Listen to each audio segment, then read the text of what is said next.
Heyo, my Planet Coaster friends, Johnny5 Alive here, and welcome back to another episode of Coaster Spotlight. Winter is here, everyone, and in today's video we're going to be looking at Tellu Abandoned Winter Exploration Coaster, created by SirGregors and Wesery. So, stay tuned, and let's check it out.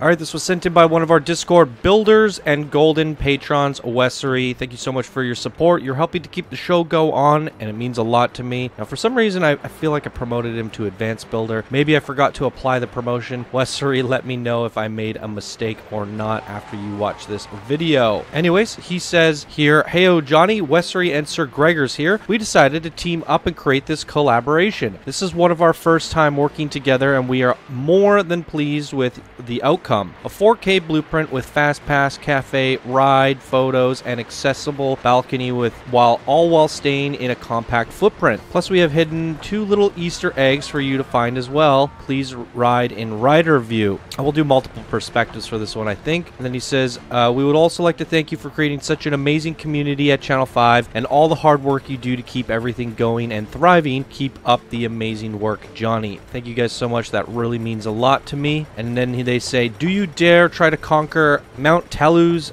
icy, long, forgotten peaks?" I think I'm butchering that name.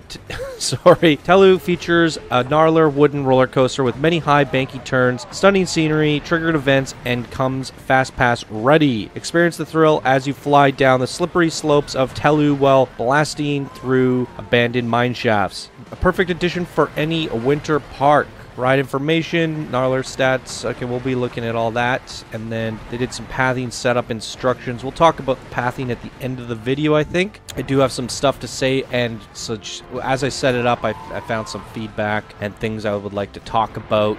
But for the most part, they did a really good job at this. And I love the station sign, by the way. It's really nice looking. And the whole overarching mountain peak that kind of hangs over the first drop looks absolutely stunning, and they kind of made it look like a little ski resort hill of some sort with little telephone poles and lift things, and there's a ton of little details on here. It's really hard to fit all that into a compact blueprint. So today, I mean, this to me looks absolutely stunning. It really does look like a great addition to any winter park, and the boulder work done on this is incredible. You guys did a really good job at mixing up the icy boulders with the dark rock, or the dark brown boulders, and the little touches of snow on the peaks of the roof. Lots of stunning details in this one, and I think it's quite an impressive creation. So that's pretty much all I have to say about it, guys. We'll talk more about the setup and different queue things and feedback at the end of the video. For now, let's check out the ride stats and dive on into it. Alright guys, quick look at the ride stats. 6.25 excitement, 4.79 fear, and a 1.01 nausea. There's the rest of the results if you want to see them, and let's dive on into it.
Wow, the misdirects on that are absolutely incredible. Really love that.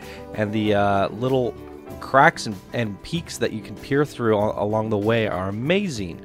Really good job on this, guys. We're not going to be able to do cinematic. There's too much no collision used here. So we're going to try going somewhere in the back here.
Wowee, you guys, what an incredible creation, as you guys saw from the shots, the point of views. I mean, so much detail and effort gone into this. It's absolutely incredible. Great triggered events, tons of little details up here and all around. I mean, truly incredible. The nighttime lighting with the blue and orange complementary colors was such a nice touch, and the whole boarding station shopping mall area is quite wonderful as well. And I do want to talk about that for a sec. They did intend for it to be 4-meter paths using select grid. Now I do want to talk about that for a sec. Let me get the volume down just a little bit so I can think. The problem with the 4-meter... Okay, I didn't set it up for the queue, and it's supposed to be that way. When you do by the grid, you get the square edges, and that's how they intended it to be, so it fills the corners, which is fine, and it does work for the most part, as you see up here. I didn't set it up that way for the queues themselves. We'll take a trip down the queue here. So it starts here. There's a priority pass that goes up there, and then this one winds all the way around, and then it goes up around through here and up and in, and then the priority pass cuts around through here. There was an issue because these are so close together. For some reason, I couldn't get this at the proper height around the bend. I had to bring it up to get it to work. Even with the select grid, I went back and tried that, and it didn't work either. So a little bit of a glitch there. They're a little bit too close. That's what happens when you get two queues too close to each other. Maybe some people have better luck than me, but something for you guys to test, and maybe there might be a fix, a workaround for that if you maybe try and cut it straight across somewhere. I think you would have to go this way and leave this area open. So be careful when you're running two queues close to each other. Now, for the most part, the angle snap's going to work, except for when you start going down. You can get it here, and then you have to... Yeah, it'll want to turn it to a curve piece at the end. So you have to get, like, the square here, and then you have to get the square here, and then you have to work up, and then you can get the square corners. It's a little bit too finicky, in my opinion, because... when you're doing that, you have to change elevations, and you have to hold shift and chunk it down, and it's just a little bit more finicky. And I can pull it off myself. I kind of rushed the setup a little bit, but for most users, it might be a little bit too advanced using the grid select. I guess I could show you guys here what I mean. So if I'm trying to if I delete this and I delete that, and then we change the length. If I go to select grid, I have to find the proper height, and sometimes it's hard to get it. If we can find it, we get it here, then you get the square corner.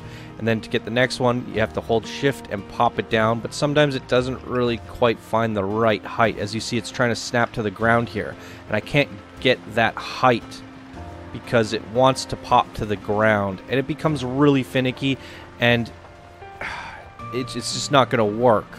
I don't even think it's possible to get the square there unless I can find something at this grid height already. And I have to yeah, there we go. I found something at that grid height. Now I can get it to work. So you have to go in and out of select grid, and then you have to do that all the way around, and constantly have to switch between select grid, finding new levels, and it could just be a little bit of a pain in the butt. Now you can get it to work properly with this build, and it's just going to take a lot more setup than I did. And I spent about 10 minutes setting it up. If you really wanted to get it perfect, you can spend an extra 10 minutes on it. I guess I must have forgotten to do this.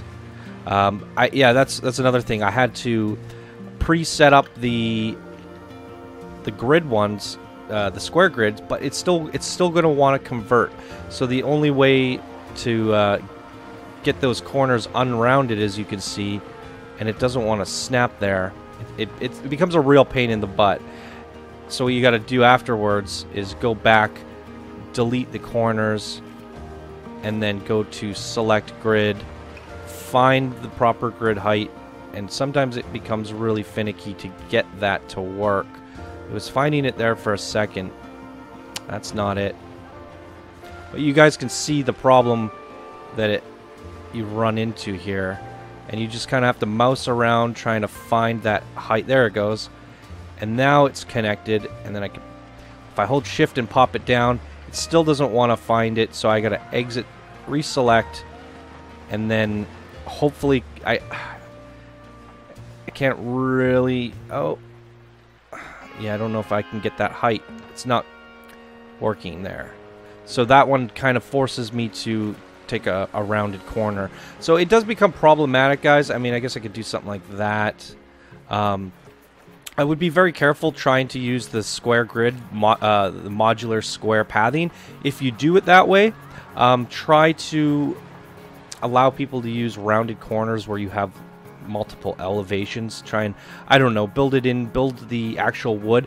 The only problem with the rounded corners is it ends up looking a little bit silly because the railings are floating. But if you built, all you have to do is put a piece of wood floor here. And if you have a piece of wood floor there, it's fine. So wherever you have these little corner pieces, I would just put wood flooring in. And that way it kind of meshes in and it doesn't look like it's floating. So be careful when you're doing that stuff, because if people don't want to fiddle with it, it'd be nice to have the immersion still without the floating areas, and in order to do that you got to put in an actual floor piece, which isn't that hard really. It takes a couple extra pieces here and there. And then the last thing I noticed with this is if you're going with the select grid option for the whole bottom path to fill in these shopping centers, be careful where you have paths on the inside and on the outside. I could fill in paths here. The problem is people are going to start walking through the walls. So you're forced to not let them go underneath here, because you don't want paths next to paths when there's walls, and then the AI will navigate through it.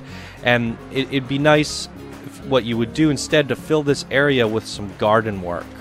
That way it's like a clear indicator, because some people might just actually go in here and fill it, and it is nice for the guests to walk underneath the balcony rather than outside, so that they can get shelter from the snow and walk underneath here.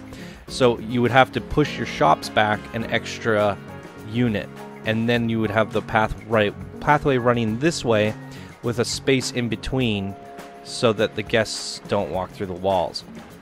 So some things to think about there. It's quite a complex system when you're trying to set up paths around your buildings and stuff, and I can understand it becomes a little bit of a jigsaw puzzle trying to figure it out. But those are the things I would keep an eye out for. Let people use the rounded paths and not force them to do the grid snapping, and then build your own floors. That's my best suggestion for you guys. Although if you take the time and you just really spend the time to try and get it right, which is kind of a pain, you can get all of this filled in, except for those exceptional spots like I showed you here that I just couldn't find the grid area. So it's a little bit tricky and it requires a lot of QA, but to avoid that QA, all you got to do is put some flooring in yourself, and I think it saves the people setting it up a ton of headaches. But other than that, all things aside, it looks absolutely stunning, both day and night. I love the interactive building itself once it's all set up properly. Tons of shops. You might have overdone it on the coffee here. I'd probably give people more of a variety, and then probably too many bathrooms as well, but that's okay. I just would spice things up a little bit and switch things up. And that's all I think I have for feedback. So really good stuff though. This is an absolute must-have if you're building a winter park. Absolutely stunning. So there you go, everybody. That's going to do it for this episode of Park Spotlight. Great job to Wesery and SirGregors. Amazing creation today. And if you guys enjoyed, please be sure to smash that like button. If you're new to the channel, subscribe for more daily Planet Coaster videos. And if you guys would like to support the show and keep it going, you could do so by becoming a patron. All right, everybody. I hope you all have a great day, and I'll see you guys in the next video. Bye now.